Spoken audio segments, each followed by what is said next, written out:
Kita nak bezakan jin, iblis dan syaitan. Jin merupakan makhluk Allah yang diciptakan daripada api. Manakala iblis ialah makhluk Allah yang tergolong dalam golongan penderhaka dalam kalangan jin. Syaitan pula adalah golongan yang ingkar dalam kalangan jin dan manusia. Baik, menurut Al-Imam As-Suyuti dalam Ad-Durrul Manthur. Durrul Manthur ni kitab tafsir. Tafsir Imam Suyuti. Allah Subhanahu wa taala telah memerintahkan jin yang bernama iblis untuk mengepalai para malaikat untuk memerangi para jin yang melakukan kerosakan di bumi. Ada disebut dalam kitab Ad-Durrul Manthur. Dia mula-mula ni, iblis ni dia daripada jin. Dan jin ni dia makhluk yang diciptakan terlebih dahulu daripada manusia. Betul? Sebab itu susunan ayat kata para ulama surah Az-Zariyat ayat 56, "Wa ma khalaqtul jinna wal insa illa liya'budun." Kata Allah, tidak kami ciptakan jin dan manusia. Tidak aku ciptakan jin dan manusia kecuali untuk memperhambakan diri pada Allah. Jadi Allah sebut jin dulu, baru manusia. Kata para ulama tafsir, sebab apa? Sebab jin diciptakan terlebih dahulu. Baik, sebelum manusia ada, jin dulu. Jin ni perangai dia, sebab tu malaikat boleh kenal. Sebab jin ni dia ada persamaan sifat dengan manusia, ada nafsu, ada akal, dia sama. Jin ni dia banyak melakukan kerosakan, duduk atas dunia melakukan kerosakan. Jadi Allah lantik iblis. Sebab iblis di kalangan jin, biar nak serang, nak lawan jin, biar jin jugalah. Kan? Biar jin juga. Cuma dibantu oleh malaikat. Macam perang Badar lah. Perang Badar di kalangan manusia dengan manusia kan. Nabi SAW sahabat dengan golongan Quraisy, tapi malaikat bantu tak? Malaikat bantu. Macam tu juga dilantik iblis. Sebab iblis ni dia okey lah waktu tu. Dialah mengepalai malaikat untuk memerangi golongan jin yang melakukan kerosakan di atas muka bumi ini. Itu yang disebut dalam kitab Ad-Durrul Manthur oleh Al-Imam As-Suyuti. Mereka berjaya mengusir semuanya ke pulau-pulau dan ke bukit bukau. Dengan pimpinan iblis ni bersama malaikat, geng-geng jin hak jahat ni, melakukan kerosakan ni, semua dihalau pi pulau lah, pi duk ujung-ujung, jauh-jauh sampai lah. Di pulau-pulau tuan-tuan pergi hak jenis ni ada dia. Duk kawasan-kawasan sunyi. Sebab tu bila mana kita penempatan manusia ni tiba-tiba dia ada, kita katalah kat dia, hang ni tempat banyak lagi. Apa duk kacau tempat manusia ni? Manusia terhad, manusia tak boleh duduk atas awan, tak boleh. Boleh tak?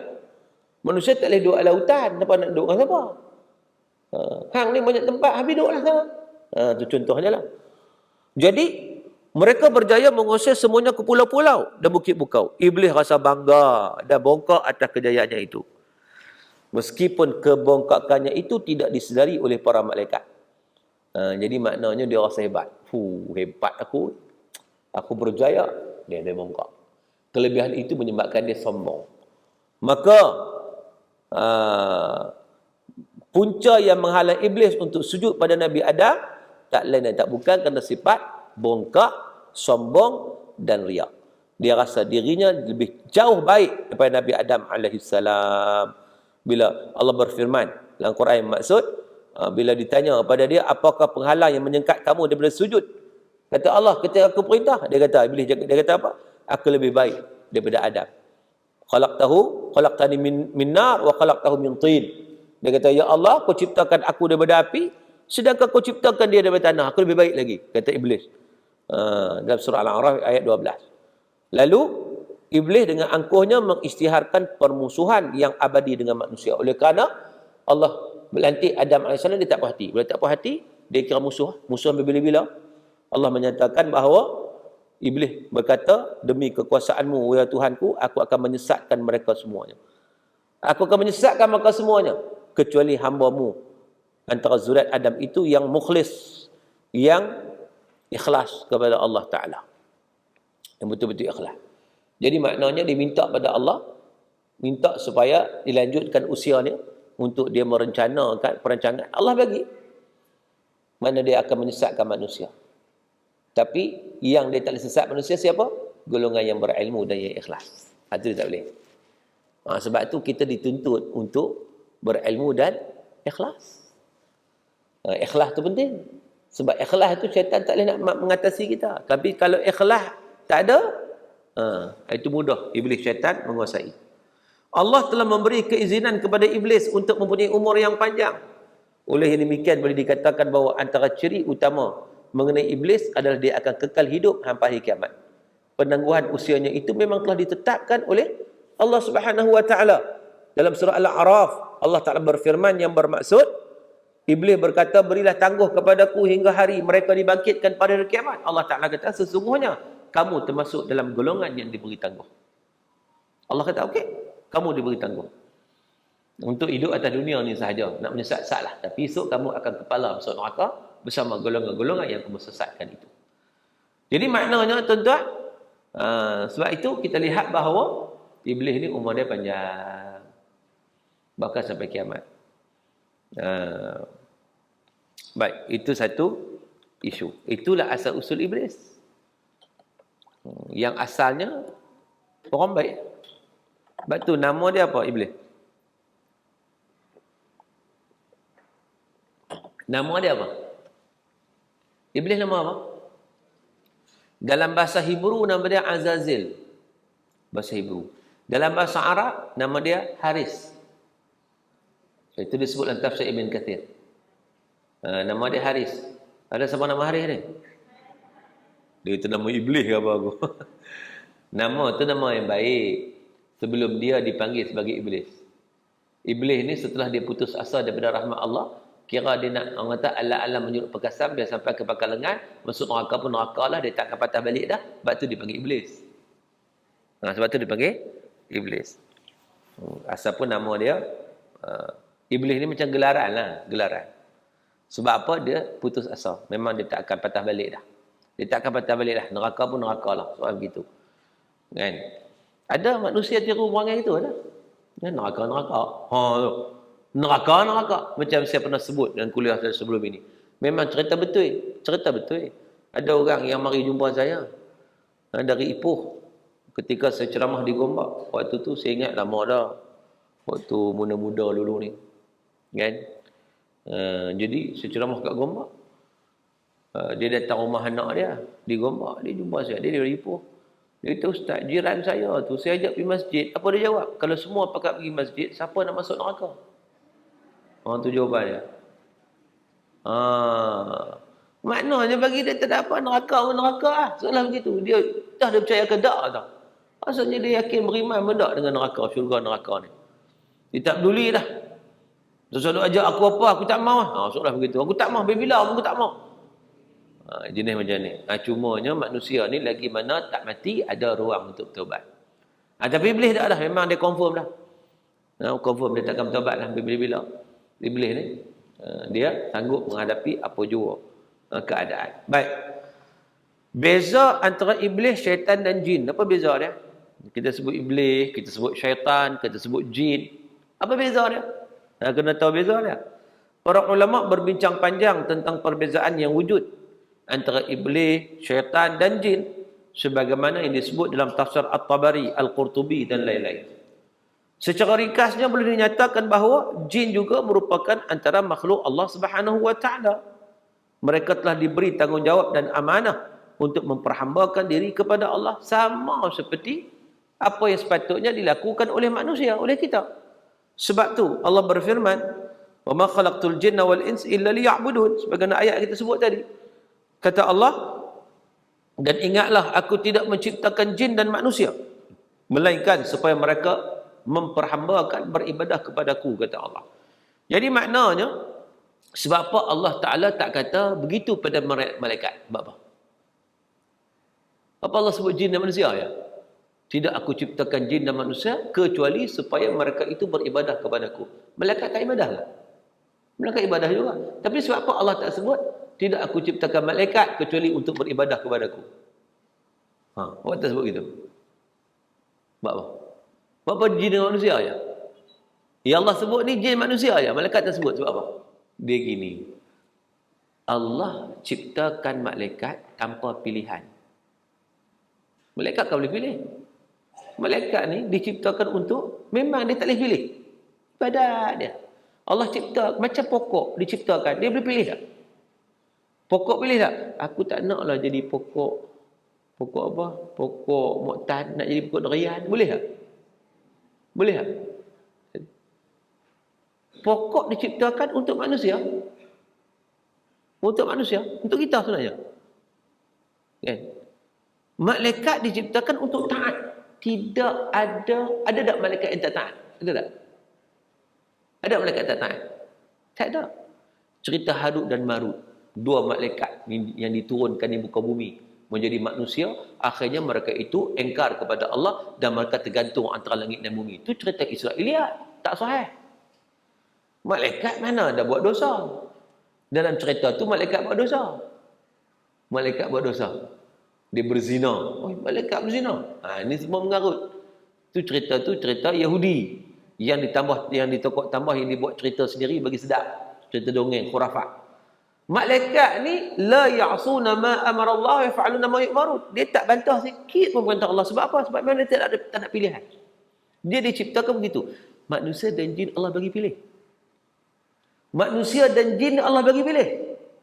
Anak baik, anak buruk. Anak baik syurga, anak buruk neraka. Tapi Allah cipta untuk apa? Untuk hang pilih baik.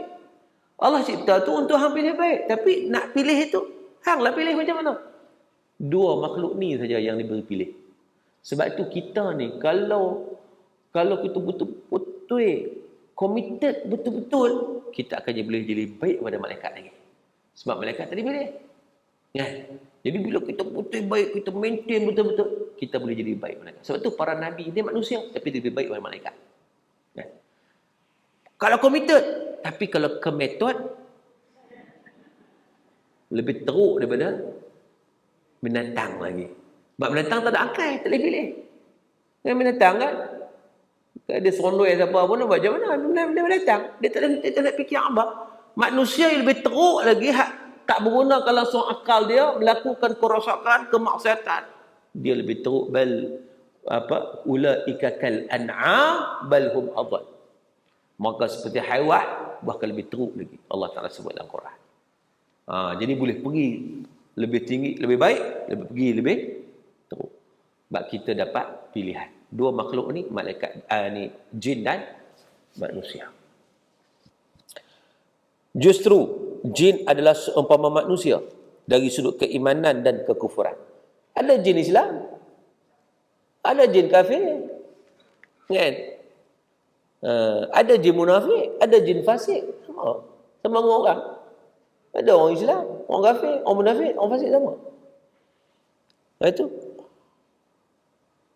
Dan jin ni pun dia serupa juga macam orang duduk di Malaysia cakap Melayu.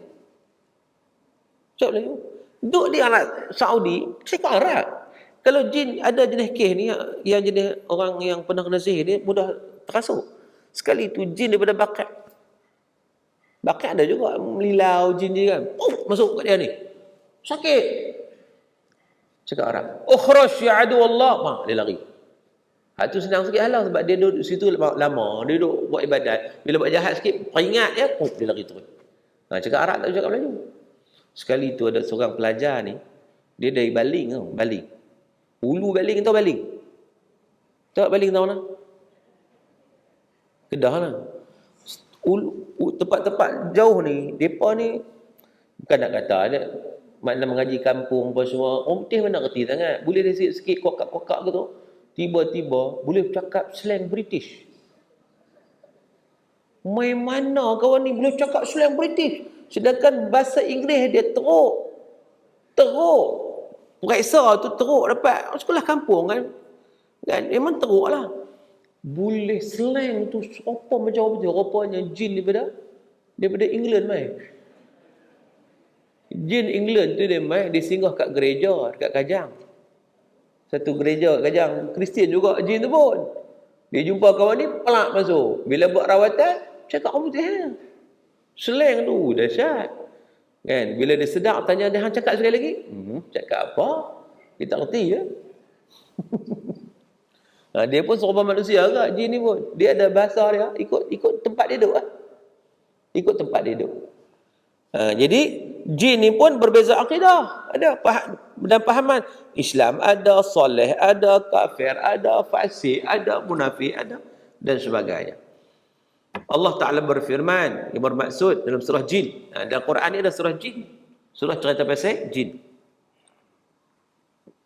Dan sesungguhnya antara kami, antara jin ni, ada orang soleh dan ada pula yang tidak demikian halnya. Kami menempuh jalan yang berbeza-beza.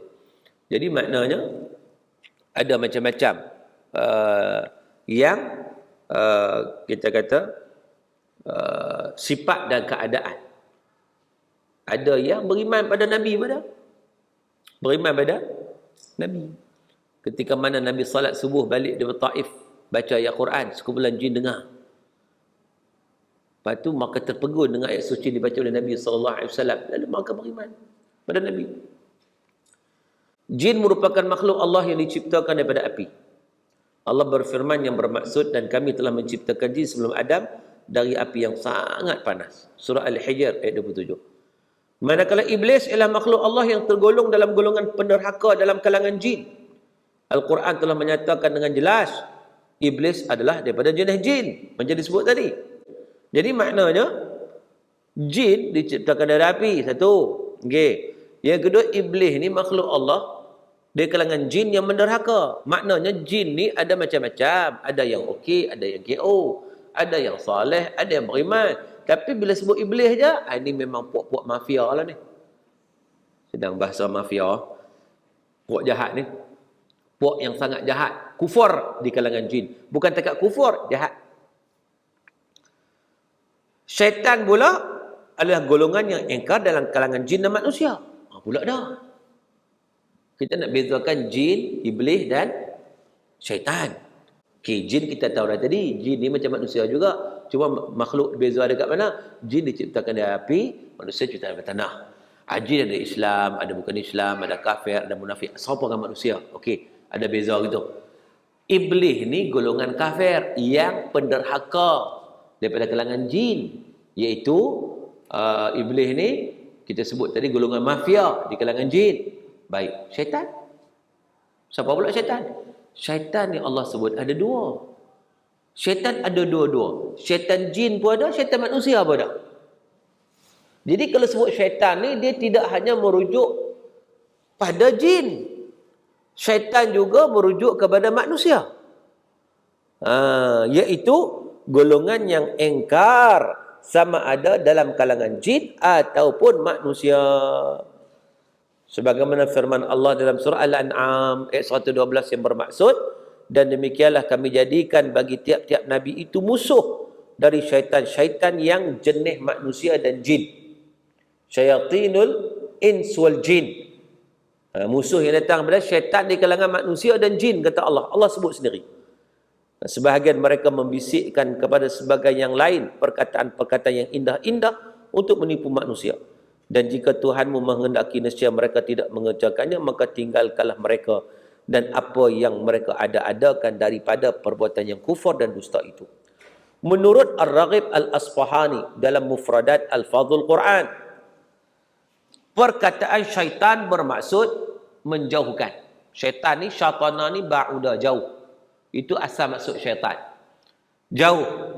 Oleh itu syaitan terdiri daripada golongan jin dan manusia yang cuba menjauhkan serta menyesatkan hamba Allah daripada memperhambakan diri kepada Allah dengan menggunakan pelbagai cara dan tipu daya. Oleh kerana syaitan ni maksud dia jauh, maknanya syaitan, bila sebut syaitan ni, dia nak menjauhkan kita ataupun nak menyesatkan hamba Allah daripada jalan untuk memperhambakan diri kepada Allah. Dia cuba sesatkan, dia cuba tarik, menjauhkan daripada rahmat Allah. Itu. Dan dia akan menggunakan pelbagai cara dan tipu daya untuk merealisasikan apa yang dia nak lakukan. Syaitan dalam kalangan jin. Oleh kerana kita sebut tadi syaitan ada dua. Satu syaitan di kalangan manusia, satu syaitan di kalangan jin. Syaitan dalam kalangan jin ialah anak cucu kepada iblis dan mereka sentiasa berusaha untuk menyesatkan manusia. Syaitan di kalangan jin ni makna geng iblis lah, anak cucu iblis lah. Dia ni kira satu puak daripada iblis, mana puak-puak jahat semua ni. Puak-puak jahat. Ataupun boleh kita dikatakan syaitan merupakan golongan mafia yang engkar dan sesat serta berusaha untuk menyesatkan orang lain. Jadi syaitan berusaha melakukan peperangan dengan anak cucu Adam AS untuk membalas dendam atas pengusiran nenek moyang mereka, iaitu iblis, dari syurga ekoran keengganan untuk sujud kepada Nabi Adam alaihi salam.